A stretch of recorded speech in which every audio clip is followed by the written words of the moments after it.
Bending of beam. तो आज की क्लास में हम ये देखेंगे कि what is bending of beam. सबसे पहले तो हम यही देखेंगे कि what is beam.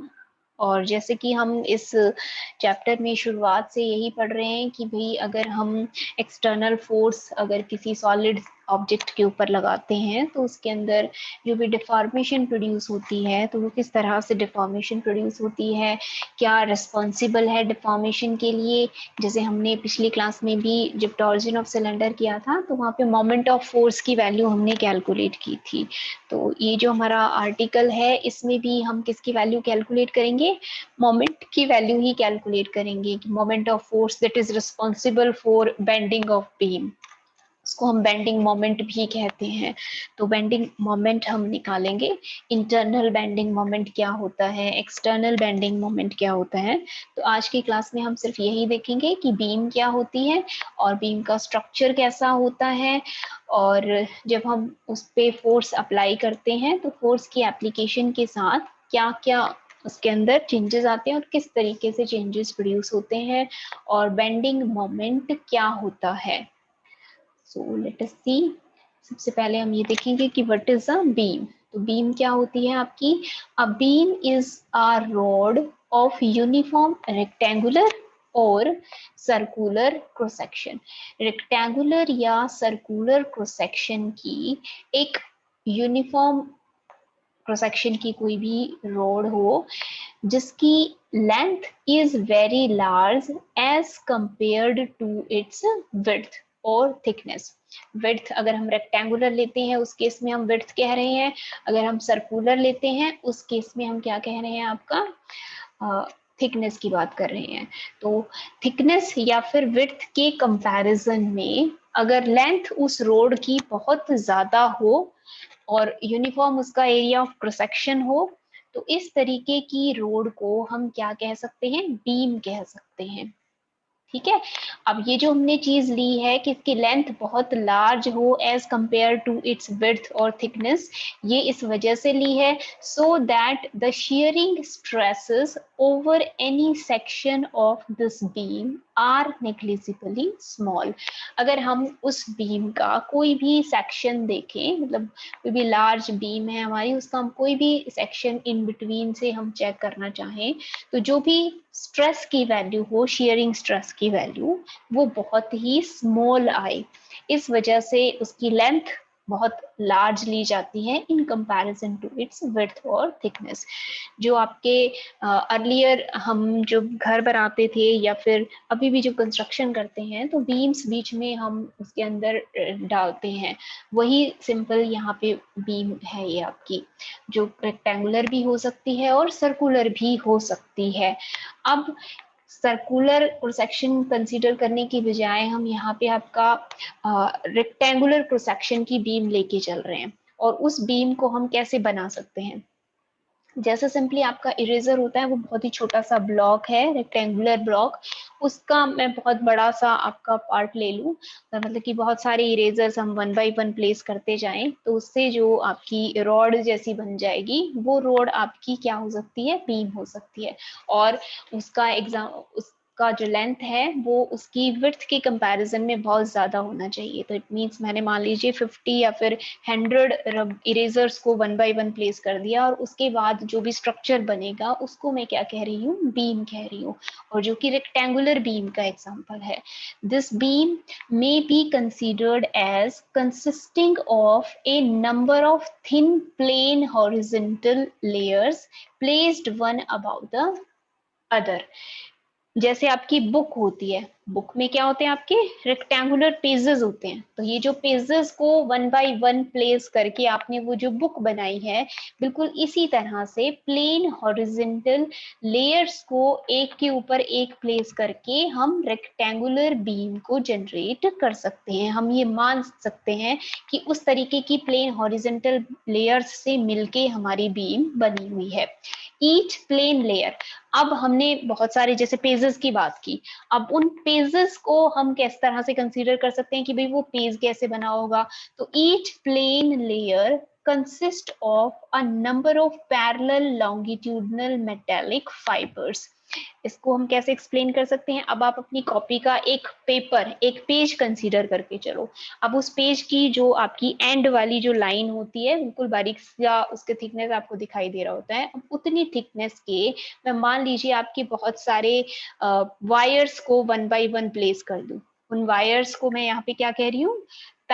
Metallic fibres कह रही हूँ। तो उन मेटेलिक फाइबर्स को 1 बाय 1 अगर हम प्लेस करते चले जाएं, उसकी जो लेंथ होती है उसके अलोंग, सॉरी इसकी विड्थ के अलोंग, जैसे ये आपका एक पेपर की तरह से आपको दिखाई दे रहा है, तो वो पेपर में मैं इस लेंथ के अलोंग अगर ऐसे प्लेस करती चली जाऊं, इस लेंथ के बराबर वायर लेके 1 बाय 1 मैं इसकी ब्रेथ के अलोंग उसको प्लेस करती जाऊं, तो पैरेलल लॉन्गिट्यूडनल मेटेलिक फाइबर्स को साइड बाय साइड प्लेस करके हम लॉन्गिट्यूडनल आपकी लेयर एक बना सकते हैं।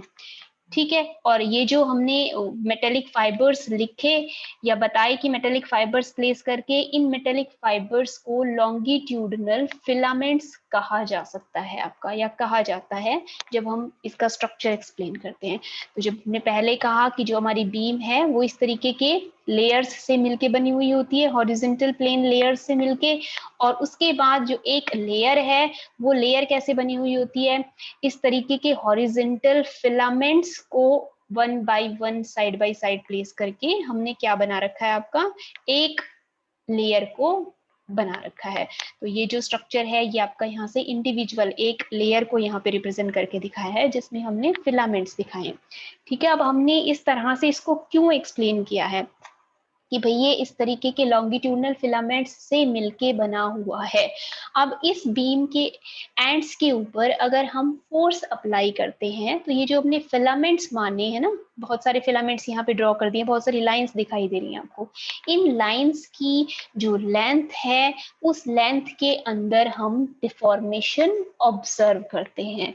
कुछ फिलामेंट्स ऐसे होते हैं जिनकी लेंथ इंक्रीज हो जाती है, और कुछ फिलामेंट्स ऐसे होते हैं जिनकी लेंथ डिक्रीज हो जाती है फोर्स की एप्लीकेशन के बाद।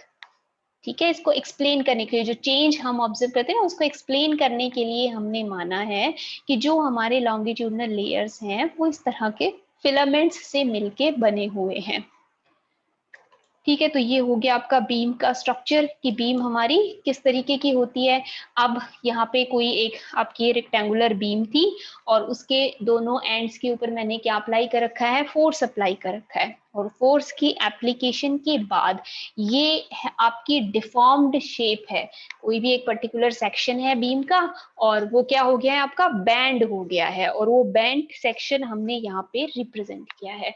मैंने अभी अभी कहा था कि जैसे यहाँ पे आपके सिर्फ 3 फिलामेंट्स बनाए हुए हैं, ये सबसे नीचे के लेयर पे CD, ये बिल्कुल बीच में बनाया हुआ है हमारा MN एक फिलामेंट, और ये है AB जो बिल्कुल ही ऊपर की तरफ है।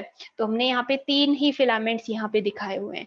तो हम किस तरीके के चेंजेस ऑब्जर्व करते हैं अगर हम किसी बीम के दोनों एंड्स के ऊपर फोर्स अप्लाई कर दें? तो if a straight beam is bent, then it is found that the longitudinal filaments lying on convex side are elongated, while those lying on concave side are shortened. यहाँ पे आपको इस diagram में दिखाई दे रहा है कि ये स्लाइटली क्या है आपका? कन्वेक्स है अगर हम बाहर से देखें तो, और ये क्या है? स्लाइटली कनकेव है। तो जब आप सिंपल अपना जो इरेजर होता है ना, उस इरेजर के दोनों एंड्स को नीचे की तरफ प्रेस करके देखोगे ना, तो आपको बिल्कुल इसी तरीके का सेक्शन दिखाई देगा। तो ये वही आपका एक सेक्शन है बेंट बीम का, जिसपे कि कन्वेक्स साइड की तरफ जो लॉन्गिट्यूडनल फिलामेंट है दैट इज AB, उसके अंदर हम एलोंगेशन देख रहे हैं, और जो कि कनकेव साइड की तरफ है हमारा हॉरिजॉन्टल फिलामेंट, उसमें मैं क्या देख रही हूँ? कंप्रेशन वहां पे ऑब्जर्व कर रही हूँ। तो वो शॉर्टन्ड हो गया, और कन्वेक्स साइड वाला फिलामेंट एलोंगेट हो गया। उसके बाद some of the filaments lying in the median plane remains unaltered in length and are called neutral filaments. दूसरी चीज ये ऑब्जर्व की गई, हमने यहाँ पे बहुत सारे फिलामेंट बनाए थे इसकी ब्रेथ के अलोंग, बीच में, बिल्कुल बीच में से, मीडियन प्लेन का मतलब है इसके बिल्कुल बीचों बीच जो प्लेन है उसके अलोंग जो फिलामेंट था, लॉन्गिट्यूडनल फिलामेंट, उसकी जो लेंथ है उस लेंथ में किसी भी तरीके का चेंज ऑब्जर्व नहीं किया जाता है। और वो क्या कहलाता है, अगर कोई चेंज नहीं ऑब्जर्व हो रहा तो उसको न्यूट्रल फिलामेंट कहते हैं। And the median plane containing neutral filament is known as neutral surface, जो कि यहाँ पे आपका दिखाया हुआ है कि ये डॉटेड लाइन जो है ये किसको रिप्रेजेंट कर रही है, न्यूट्रल सरफेस को रिप्रेजेंट कर रही है in between this uniform road, जो कि इसका मीडियन प्लेन भी है, बिल्कुल सेंटर में से, जो हमारी बीम है उसके बिल्कुल ही सेंटर में से पास होता हुआ एक फिलामेंट है। और वो जिस प्लेन में है उस प्लेन को क्या कहते हैं, न्यूट्रल सरफेस कहते हैं। कोई भी एक्सिस अगर हम इस न्यूट्रल सरफेस से पास होती हुई बनाएंगे ना तो उसको हम न्यूट्रल एक्सिस कहते हैं। And the plane in which bending of beam takes place is known as plane of bending। ठीक है, अगर हमने इसको हॉरिजेंटली प्लेस कर रखा है तो जो वर्टिकल प्लेन होता है वो क्या कहलाता है, इसका प्लेन ऑफ बेंडिंग कहलाता है। किसी ना किसी प्लेन में तो आपने बीम को रखा ही होगा, और जब आप इस पे फोर्स लगाते हो, ये जिस प्लेन में बैंड होती है that plane is called plane of bending. For a beam placed horizontally, vertical plane is called as plane of bending, या फिर आप बेंडिंग प्लेन भी कह सकते हैं उसको। ठीक है, आपको इन सभी जो ये हम टर्म्स यूज कर रहे हैं ना, इनके मीनिंग आपको क्लियर होने चाहिए। एंड ये मैंने बताया आपको कि a line passing through neutral surface and also lying on the plane of bending is called neutral axis. तो न्यूट्रल एक्सिस हमारी दो चीजों को फुलफिल करे, एक तो न्यूट्रल सरफेस से पास हो रही हो, और साथ ही साथ वो कहाँ लाई करे, प्लेन ऑफ बेंडिंग पर भी लाई करे। तो प्लेन ऑफ बेंडिंग पर लाई करती हुई न्यूट्रल सरफेस से पास होती हुई लाइन को हम क्या कहते हैं, न्यूट्रल एक्सिस कहते हैं। ठीक है, और न्यूट्रल एक्सिस के अलोंग जो भी आपका फिलामेंट होता है वो आपका अनएल्टर्ड रहता है, उसकी लेंथ चेंज नहीं होती है। For a homogeneous beam, the neutral axis coincides with its geometrical axis। आपने कोई भी रेक्टेंगुलर शेप की बीम ली थी, और अगर वो किस तरह की बीम है, होमोजीनियस बीम है, मतलब कि उसके एक एंड से लेके दूसरे एंड तक वो बिल्कुल यूनिफॉर्मली आपकी बनी हुई है, एक ही मटेरियल की बनी हुई है, उस तरीके की अगर होमोजीनियस बीम है तो न्यूट्रल एक्सिस आपकी कहाँ आएगी, जहां ज्योमेट्रिकल एक्सिस होती है, बिल्कुल वही लाइन आपकी न्यूट्रल एक्सिस की तरह से बिहेव करती है होमोजीनियस बीम के लिए। ठीक, and a line perpendicular to the plane of bending on which the center of curvature of all the bent filaments lie is called axis of bending। ये एक टर्म है आपकी कि एक्सिस ऑफ बेंडिंग हम किसे कहते हैं। तो कोई line perpendicular to plane of bending, जिस प्लेन में हमारी बीम बेंट हुई है उसके परपेंडिकुलर कोई लाइन है, on which centres of curvature of all the bent filaments lie. जो भी है ये कर्ड हो गए ना, कर्ड शेप में आपके कन्वर्ट हो गए, तो इन कर्ड शेप के फिलामेंट्स का जो भी सेंटर ऑफ कर्वेचर है, वो सेंटर ऑफ कर्वेचर के ऊपर से पास होती हुई कोई लाइन जो कि प्लेन ऑफ बेंडिंग के परपेंडिकुलर हो, वो क्या कहलाती है, आपकी एक्सिस ऑफ बेंडिंग कहलाती है। ठीक है भाई, तो ये आपकी सारी टर्म्स थी जो जो या फिर किस तरह से हम एक्सप्लेन करते हैं, या किस तरीके के जो चेंज हमने ऑब्जर्व किए थे उनको हम कैसे एक्सप्लेन कर सकते हैं। तो कन्वेक्स साइड की तरफ जो भी हमारा हॉरिजॉन्टल फिलामेंट होता है वो एलोंगेट होता है, और कनकेव साइड की तरफ जो फिलामेंट होता है वो हमारा शॉर्टेंड हो जाता है या फिर कंप्रेस हो जाता है, आप ये भी कह सकते हो। ठीक है, अब मैंने कहा था कि जो भी हम फोर्स लगाएंगे उस जिस फोर्स की वजह से ये चेंज प्रोड्यूस हुआ है वो फोर्स हमें कैलकुलेट करना है, और उसको हम कहेंगे क्या, जैसे यहाँ पे आर्क की फॉर्म में हमारी बीम बैंड हो गई है तो हम सीधे फोर्स पढ़ने की बजाय टॉर्क की वैल्यू निकालेंगे, मोमेंट ऑफ फोर्स कैलकुलेट करेंगे, और वो मोमेंट ऑफ फोर्स क्या कहलाएगा आपका, बेंडिंग मोमेंट कहलाएगा। तो हम bending moment, internal bending moment की कैलकुलेशन करने वाले हैं। एक्सटर्नल बेंडिंग मोमेंट तो आप बहुत आसानी से लिख सकते हो, अगर आपको फोर्स की वैल्यू पता है, आपने कितना फोर्स लगाया और जो भी आपकी एक्सिस होगी उस एक्सिस से कितने डिस्टेंस पे लगाया, तो फोर्स इनटू परपेंडिकुलर डिस्टेंस, ये वैल्यू अगर आप कैलकुलेट कर लेते हो तो ये क्या कहलाती है आपकी, मोमेंट ऑफ फोर्स कहलाता है, दैट इज टॉर्क। तो हम वो तो बहुत आसानी से कैलकुलेट कर सकते हैं, लेकिन उस टॉर्क के विद रिस्पेक्ट टू आपकी बीम के अंदर जो भी इंटरनल बेंडिंग मोमेंट जनरेट होता है, उस इंटरनल बेंडिंग मोमेंट की हमने वैल्यू कैलकुलेट करनी है। तो उस कैलकुलेशन के लिए हमने क्या किया है आपका, let us consider a uniform beam of length L whose one end O is clamped and a load W be applied at the other end, that is free end। तो ये हमारी कोई बीम थी, ये तो इसका बैंड फॉर्म में इसको दिखाया है यहाँ पे डायग्राम में, तो उसको एक एंड को हमने ओ पॉइंट पे क्या कर दिया, फिक्स कर दिया है, क्लैंप कर दिया है, और जो फ्री एंड है दिस वन, इसके ऊपर मैंने क्या अप्लाई कर दिया, डब्ल्यू अमाउंट में लोड हमने यहाँ पे अप्लाई कर दिया। लोड की एप्लीकेशन के बाद ये जो डायग्राम है इसमें जो दिख रही है हमें इमेज में, ये उसकी बैंड इमेज है। तो बैंडिंग इसके अंदर प्रोड्यूस हो चुकी है और हमें इस तरीके की ये बीम अब दिखाई दे रही है, under the action of load of beam is bent and as shown in image. तो इमेज में हमें उसकी बेंट फॉर्म दिखाई दे रही है आपकी बीम की।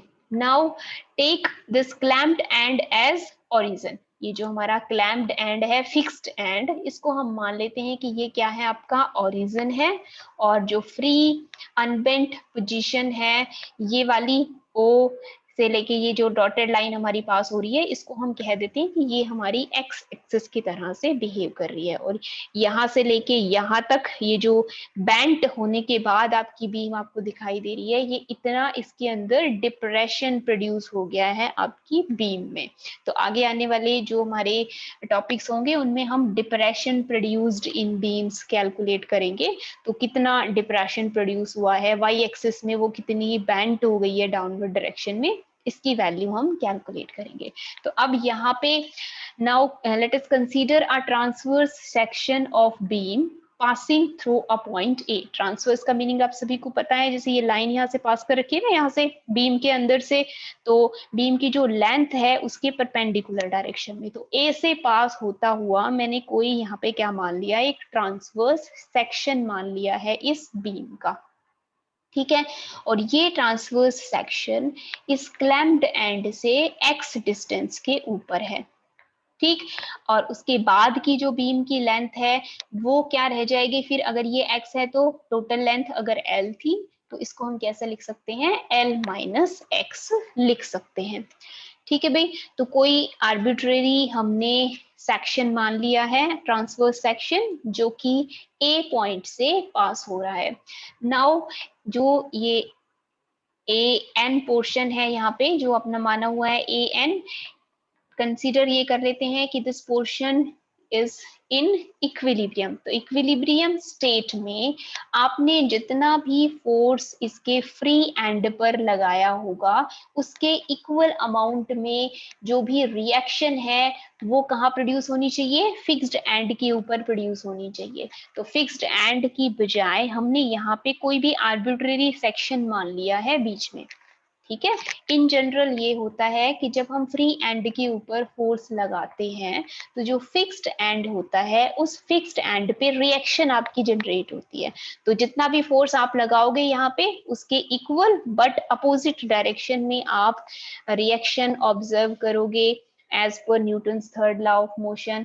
तो वो दोनों ही फोर्सेस, यहाँ पे जो रिएक्शन प्रोड्यूस हुई फ्री एंड पे, और ये जो आपका क्या लगाया आपने बाहर से इस पे फोर्स लगाया W, ये दोनों आपके कैसे बिहेव करेंगे, ये दोनों फोर्सेस कपल ऑफ फोर्सेस की तरह से बिहेव करेंगे, और इन दोनों कपल ऑफ फोर्सेस की वजह से आप बेंडिंग मोमेंट की वैल्यू आसानी से लिख सकते हो। अगर ये आर्बिट्ररी सेक्शन माना है हमने ए, तो जब हम आगे कैलकुलेशन करते हैं तो हम ये मानते हैं कि भाई इस ए पॉइंट से पहले बीम की जो लेंथ है उसके अंदर बहुत ही नेग्लिजिबल डिप्रेशन प्रोड्यूस हुआ है।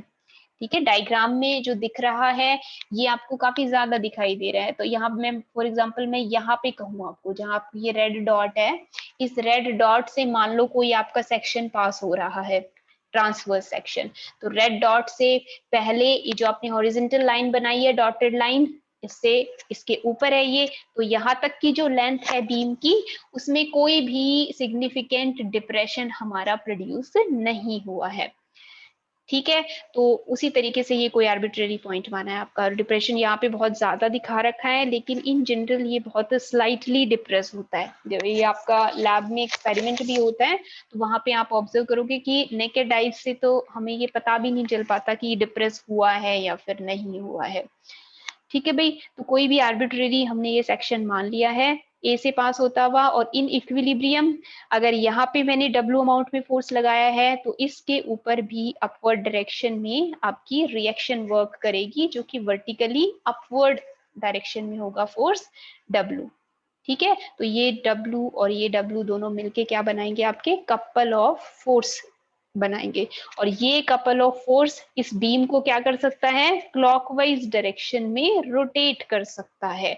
लेकिन रोटेशन होता नहीं, ये सारी चीजें आपने पहले डिस्कस की हैं। रोटेशन होता नहीं है, किस वजह से नहीं होता रोटेशन, क्योंकि बीम का एक एंड हमने फिक्स कर रखा है, और वो फिक्स्ड एंड क्या करता है, इस एक्सटर्नल बेंडिंग मोमेंट के बिल्कुल ही इक्वल अमाउंट में बेंडिंग मोमेंट उसमें जनरेट हो जाता है, और वो उसको अपोजिट डायरेक्शन में रोटेट करने की कोशिश करता है। लेकिन हमें ऑब्जर्व क्या होता है, हमें स्लाइट बेंडिंग आपकी ऑब्जर्व होती है।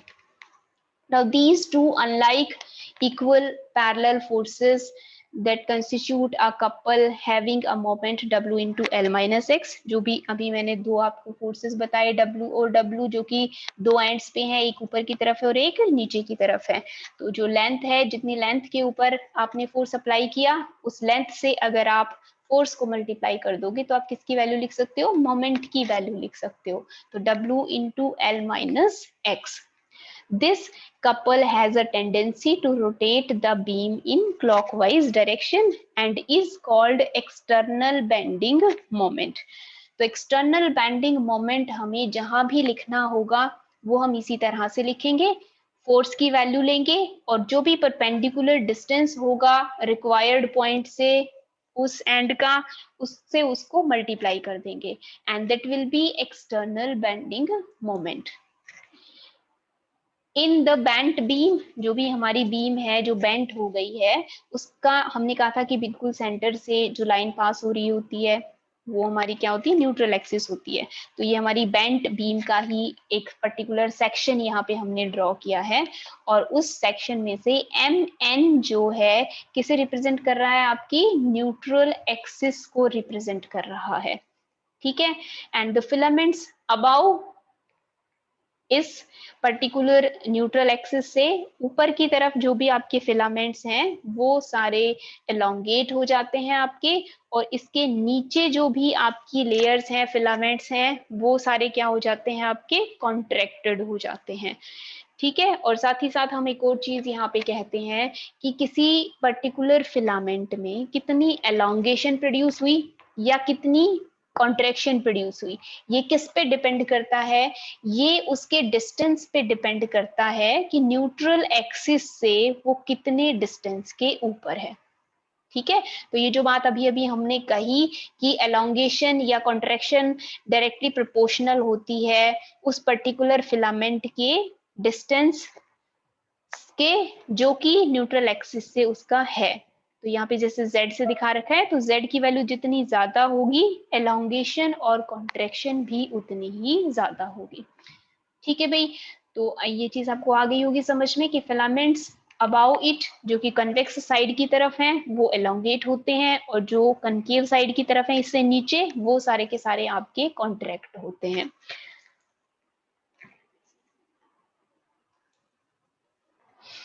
and this elongation and contraction are directly proportional to the distance of filaments from the neutral axis. ठीक है, अब इसके बाद हमने इंटरनल बेंडिंग मोमेंट क्या होता है ये करना है कि what is internal bending moment. And ये इंटरनल बेंडिंग मोमेंट किस वजह से आता है आपका नेचर में, इलास्टिसिटी प्रॉपर्टी की वजह से।